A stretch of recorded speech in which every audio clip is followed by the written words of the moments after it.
وَلَقَدْ يَسَّرْنَا الْقُرْآنَ لِلذِّكْرِ فَهَلْ مِن مُّدَّكِرٍ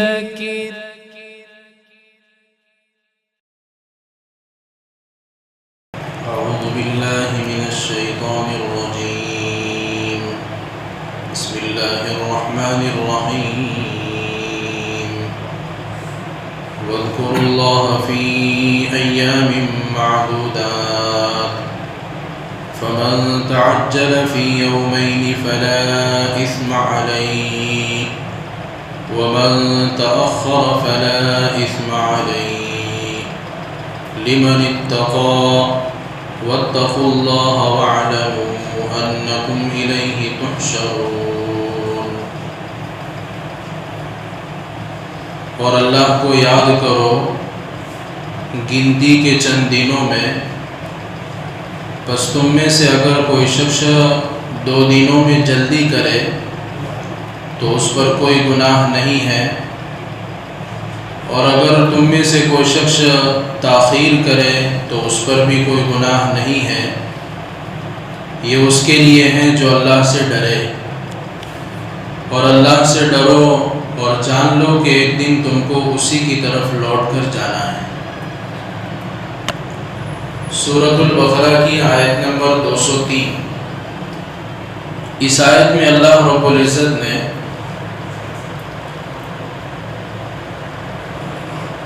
زمانے جاہلیت کی ایک خرابی جو پہلے سے چلی آ رہی تھی اس کو اللہ رب العزت نے ختم بھی فرمایا، اور اخیر میں حاجیوں کو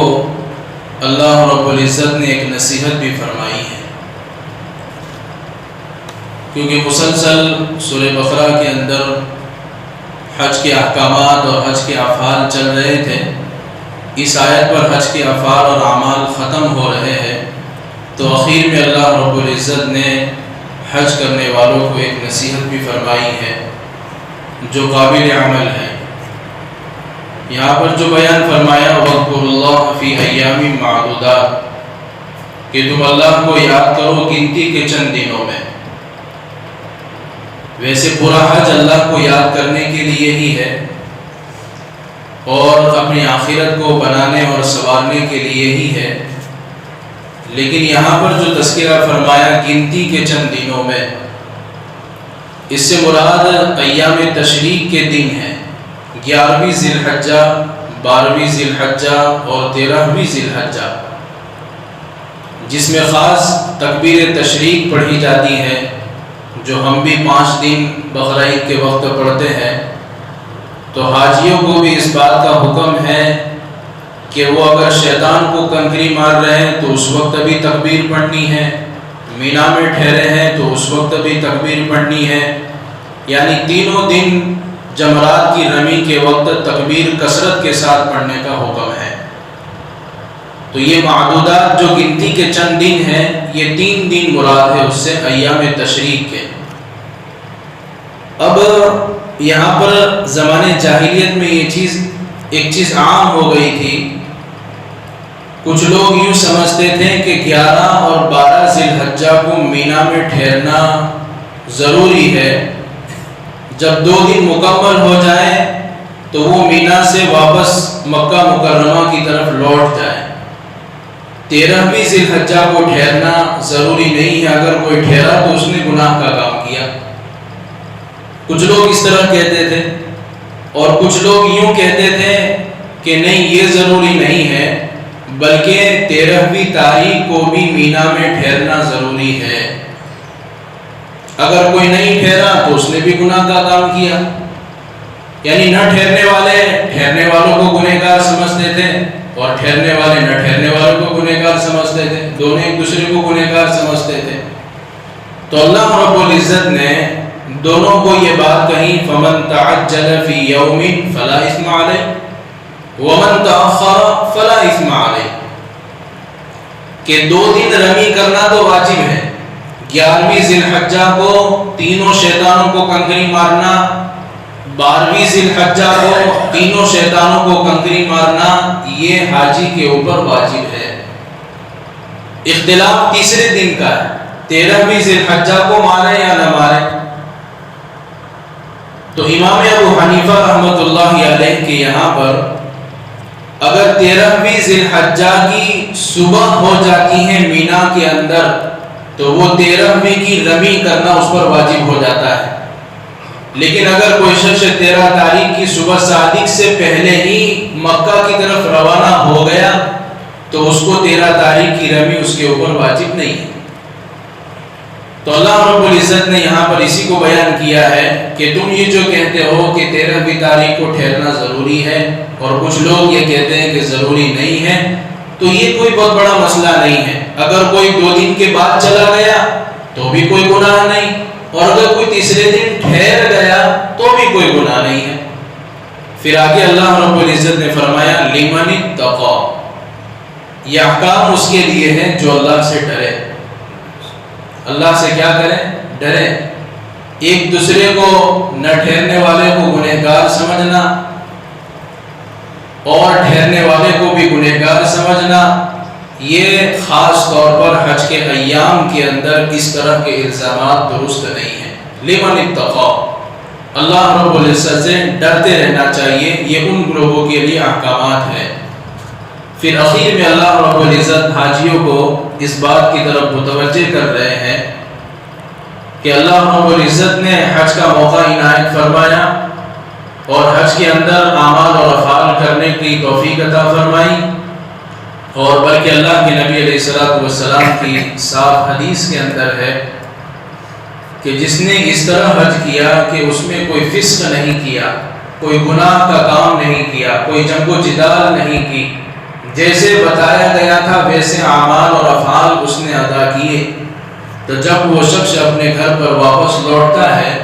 تو حدیث میں اللہ کے نبی فرماتے ہیں کہ اللہ رب العزت گناہ سے اس کو اس طرح پاک اور صاف کر دیتے ہیں جیسے کہ اس کو اس کی ماں نے آج ہی جنا ہو، اس کی ماں نے اس کو آج ہی جنا ہو۔ اتنا آدمی گناہوں سے پاک اور صاف ہو جاتا ہے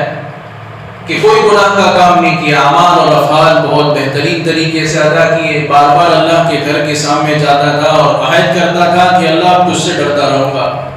میں گناہوں سے دور رہوں گا، نیکیوں کی طرف رغبت کروں گا۔ تو اللہ اخیر میں نصیحت کر رہے ہیں حج کرنے والوں کو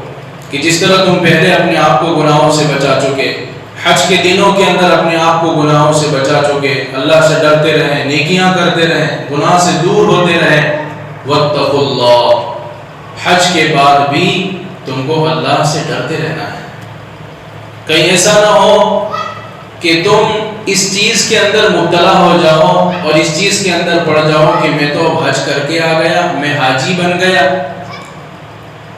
یعنی آدمی کے دل کے اندر نیکی کرنے کے بعد، اور بڑی جب نیکی اس سے وجود میں آتی ہے اس کے ذریعے سے، تو دل کے اندر یہ بات آتی ہے کہ اب میں تو حاجی بن گیا ہوں۔ کہیں ایسا نہ ہو کہ یہ بڑائی تم کو واپس گناہ کی طرف لے جائے اور شیطان کے راستے پر ڈالتے ہوئے۔ تو فرمایا گیا واتقوا اللہ، اللہ سے ڈرو اور جان لو کہ اسی کی طرف تم کو واپس لوٹ کر جانا ہے۔ حضرت مفتی شفیع عثمانی رحمۃ اللہ علیہ نے اپنی تفسیر کی کتاب کے اندر ایک واقعہ چھوٹا سا نقل کیا ہے، وہ بڑی عبرت کا واقعہ ہے۔ ترکی کے ایک بزرگ تھے اور ان کے شیخ تھے حضرت مولانا جامی رحمۃ اللہ علیہ۔ تو وہ جو بزرگ تھے جو حضرت مولانا جامی رحمۃ اللہ علیہ کے مرید تھے، وہ جب حج کو گئے اور حج سے پہلے ان کی یہ حالت تھی کہ وہ اپنے اوپر ایک نور سا محسوس کرتے تھے، لیکن جب حج سے واپس آئے تو وہ جو ان کو نور سا محسوس ہوتا تھا وہ حج کے بعد بڑھنے کے بجائے بالکل ہی ختم ہو گیا۔ تو وہ اپنے شیخ کے پاس آئے، مولانا جامی رحمۃ اللہ علیہ کے پاس آئے اور اپنا واقعہ بیان کیا کہ حضرت میرے ساتھ تو ایسا واقعہ پیش آیا کہ وہ حج کرنے کے بعد وہ چیز بڑھنی چاہیے اور اس کے مقابلے میں وہ چیز بالکل ختم ہو گئی۔ تو حضرت مولانا جامی رحمۃ اللہ علیہ نے بتایا کہ حج سے پہلے تمہاری زندگی یہ تھی کہ تمہاری اپنی زندگی کے اندر تواضع، انکساری، چھوٹا پن اور اللہ کے سامنے رونا دھونا، گناہوں سے معافی مانگنا، یہ ساری چیز تھی۔ لیکن حج کر کے جب آئے تم نے اپنے آپ کو بزرگ سمجھ لیا. یہ غرور نے، اس حج نے تم کو اس غرور کے اندر ڈال دیا کہ اب میں تو بڑا بن گیا. اس کی وجہ سے تمہارے اوپر جو نور سا محسوس ہوتا تھا وہ ختم ہو گیا، وہ اللہ نے چھین لیا. یہ یعنی بہت بڑی جو ہے نصیحت اللہ رب العزت حج کرنے والوں کو کر رہے ہیں کہ حج کے بعد جو ہے اصل اپنی زندگی اسی طرح گزارنا جس طرح حج کے اندر گزاری ہے. کہ اللہ رب العزت نے جب اتنا بڑا مقام دے دیا کہ گناہوں سے تم کو بالکل پاک اور صاف کر دیا، اب تمہاری زندگی جو ہے گناہوں سے دور رہنی چاہیے، نیکی کی طرف بڑھنا چاہیے، آخرت کی طرف قدم اٹھانے چاہیے. اور ایسا ماحول آدمی خود بنا لے حج کرنے کے بعد کہ نیکی اس سے وجود میں آوے اور گناہ سے اس سے حفاظت ہو. تو اللہ فرما رہے واتقوا اللہ، اللہ سے ڈرتے رہو، وَاعْلَمُوا، اور جان لو کہ تم کو اسی کی طرف لوٹ کر جانا ہے. اللہ رب العزت حساب اور کتاب لیں گے. یہاں سے ایک اور سبق مفسرین نے نکالا ہے کہ عمل چھوٹا ہو یا بڑا، ہر عمل کے بعد آدمی کو ڈرتے رہنا چاہیے. عمل چھوٹا ہو یا بڑا، آدمی کو اس عمل کے بعد ڈرتے رہنا چاہیے کہ یہ عمل اللہ کی بارگاہ میں قبول ہوا یا نہیں. کہ عمل کر کے آدمی اپنے آپ کو بزرگ نہ سمجھے، اپنے آپ کو بڑا نہ سمجھے کہ میں نے تو بہت بڑا عمل کر لیا،